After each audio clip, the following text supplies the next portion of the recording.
learn to crochet, one of the first things that you're going to be asked to do is to make a slip knot. So today I'm going to show you how to make a slip knot. It's really quite easy.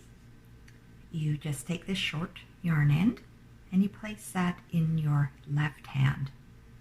Now with this longer working end of yarn, you're just going to loop that around so that you make an X.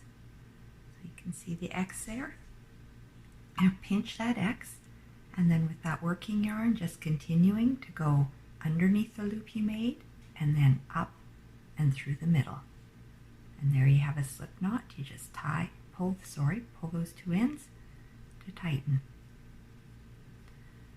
Now you know you're successful when you can pull those ends and that knot just slips right out.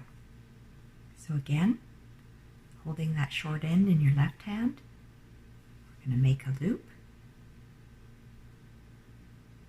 so that we have an X, pinch the X, go down underneath that loop that we made and through the center, and then pull the end to tighten.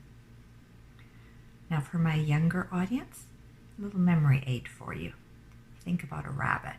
So a rabbit runs around in a circle, and then what does he do? Yeah, you've got it.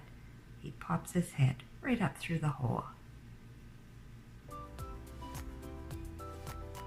And there you have it, your first slip knot.